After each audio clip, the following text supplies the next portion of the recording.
Hi, welcome back to the channel. This video is the next in a series looking at the construction of an extension. And this video we're focusing on the first fix, electric and plumbing.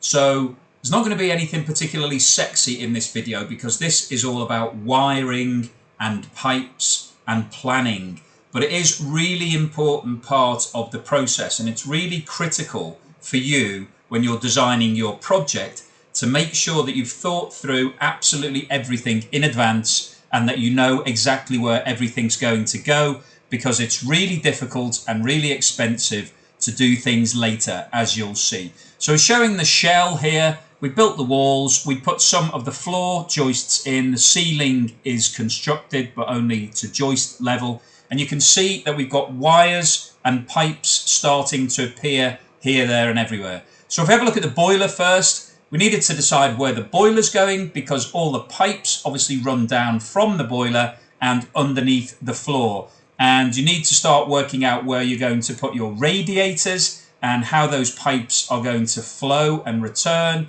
So this is the old boiler you can see here. So we've repositioned it down towards the bottom of the extension so that this part of the extension can be dedicated to the kitchen. So this is now the planning stage. So you can see it's a bit of a mess when you look around. It's all a bit chaotic. So you need to have designed all of this in advance so that you're not making decisions on the hoof on a daily basis with the builders, because that's not how a build process works. You need to plan it. So you can see here we've got the flow and return pipes coming down from the new boiler, and they will then feed underneath the floorboards, underneath the floor joists, over to here. Now this is the kitchen layout. You can see we've marked up on the wall where the fridge is going and the sink and the dishwasher and the other sink. So we've already started planning. So you can see cables coming up here. We've got pipe work. Everything needs to be designed in advance. I think that's the key message from this video, is that when you're looking at stuff on a piece of paper, you need to plan everything in exact detail so that when the builders get on site and start plotting everything out, they know exactly where everything's going to go and how to construct things on an ongoing basis. So you can see some cables here where we're going to have some appliances, and in the ceilings we've also got to work out where all the lights are going. So you need to do your full lighting design before the build starts. So you need to know whether you're having down lights or a central pendant or some other form of LED lighting, because all of that needs to be planned for and built as part of this process. So you can see that as we're going along doing the actual build, we are tacking up various cables and pipes and chasing things into the walls, because that's how you get a good finish. So you can see we've had to drill through some of these joists to pass the cables through, and that's much easier to do now at this stage so that everything can be done before we close the ceiling up, before all the boards go on it and all is plastered and it disappears forever. You need to plan ahead to make sure all these cables, so you can see the drop downs here where we're having pendant lights, they need to be put in now at this stage while you're still in the early process of the build. And under the floor it's exactly the same situation. All the electric cables and the pipe work for the heating will need to pass through underneath all of your floorboards. This suspended floor is ideal because it means that you can do everything, plan it all in advance, but we need to know things like where there are physical obstructions and where we can't actually pass things, just so we can plan ahead and get everything to be perfect the way you want it. The last thing you want to do is make changes after this stage. This is the very last point that you really want to be deciding where everything goes so that it's all locked in and done and dusted.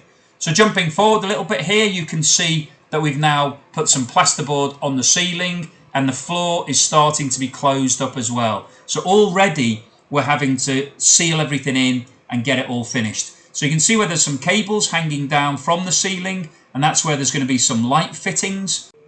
This is the roof light that we're looking at here, so that will be a big piece of glass once we've finished and removed all of the coverings off. So everything needs to be designed. You can see that we're starting to close up parts of the build. The ceiling now is ready for plastering, and the floor, we're putting the insulation in, so you can see the insulation running across the front here. So those cables are already in, the pipes are already in for the first fix electric and plumbing.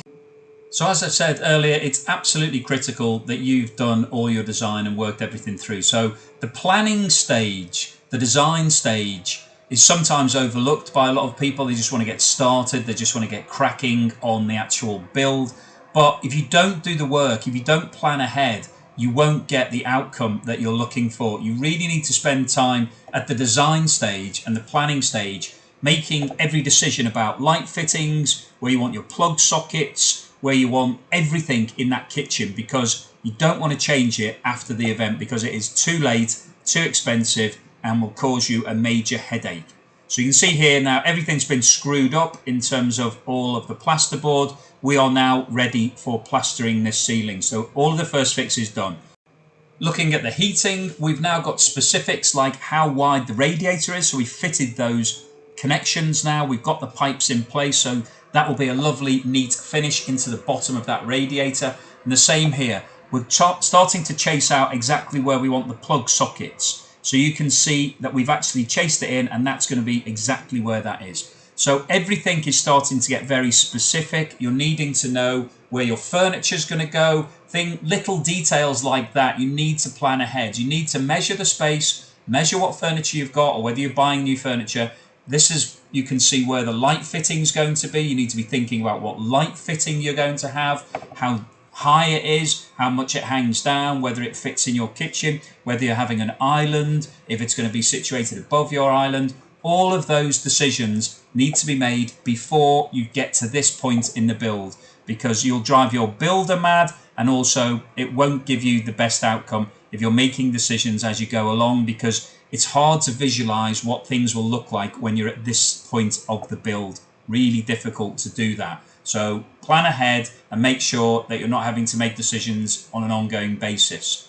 So jumping back to the floor, this is where we've got a lot of different things going on here. So we've got some of the old pipework, the new pipework, the cables for the new electrics, all of this. You've got lots of space. So at this stage, obviously you can still do whatever you like, but as soon as that floor goes on top, and you put your tiles down and everything gets locked in, then you will never be able to access this floor easily again.